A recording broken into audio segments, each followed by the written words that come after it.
Welcome back to CBS News 24/7. President Trump says the U.S. and Ukraine are nearing an economic agreement that would include access to Ukraine's mineral resources.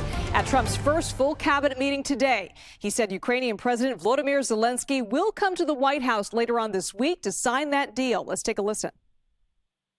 President Zelensky is going to be coming on Friday. That's now confirmed, and we're going to be signing an agreement, which will be a very big agreement. And I want to thank Howard and Scott for the job you guys did in putting it together. Really did an amazing job. And that'll be on rare earth and other things. And as you know, we're in for probably $350 billion. Europe is in for $100 billion. All right, so let's bring in our expert, Iulia Joja, more on this deal. Iulia, thank you so much for being with us. Can you tell us what we know about the deal and what's in it for Ukraine? Hi, Liz. First of all, thank you for having me. The question is what is in the deal and what isn't. The initial proposal, from what was rumored in the media, included like a debt that we were imposing on Ukraine, which was not at all fair because we helped Ukraine because we deemed it in our national interest to help Ukraine defend itself. So that from the draft that has been published so far by Ukrainian media as well as Western media has been removed, that debt issue. But what seems to be in there for the United States is that 50% of the revenues from the exploitation of natural resources, particularly rare minerals, is going to go to the United States, which is a pretty fantastic deal from the United States perspective. And Trump also said that Russian President Vladimir Putin is very smart and cunning, but they will also have to make some concessions in this deal. What kind of concessions could those be, do you think?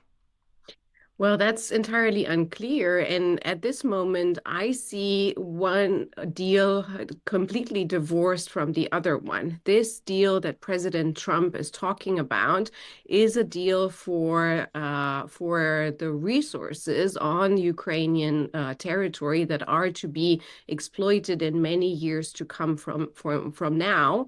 But it does not include any security guarantees for Ukraine. And that is the reason why President Zelensky is probably now on his way or making his way to here to Washington, D.C. to discuss with President Trump whether there are options for what Ukraine desperately needs, security guarantees.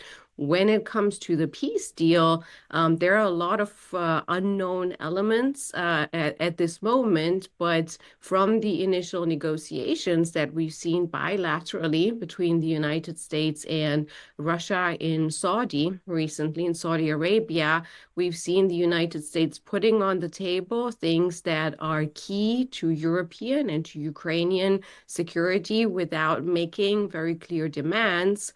And Russia potentially gaining a lot without losing anything so far, despite the fact that Russia has started this invasion and despite the fact that Russia is the aggressor. So we're hoping that on both sides of the Atlantic, that Russia will pay for the aggression. But at this moment, we're not putting many demands on the table from the side of the United States. You know, President Trump said during his campaign, and now that he is president, that he can end essentially this war between Russia and Ukraine. So how might this agreement impact the conflict moving forward? Do you think this marks the end of this war? Not at all. I think we're going to look at a long period of negotiations that could lead to a ceasefire. But we already have experiences with ceasefires in Ukraine. Russia invaded Ukraine the first time in 2014. So actually, this war has been going on now for 11 years. And the ceasefires that the Europeans negotiated didn't hold. And so the risk is that while we will agree to a form of ceasefire without, again, Russia paying the price for the damage it has done, and for the aggression that it has subjected Ukraine to, without a permanent peace deal, Russia will have the opportunity, once we lift sanctions, if that's part of the deal, to rearm, regroup, and then re-attack either Ukraine or another European country, potentially even a NATO country. So that's a real risk that we're looking at.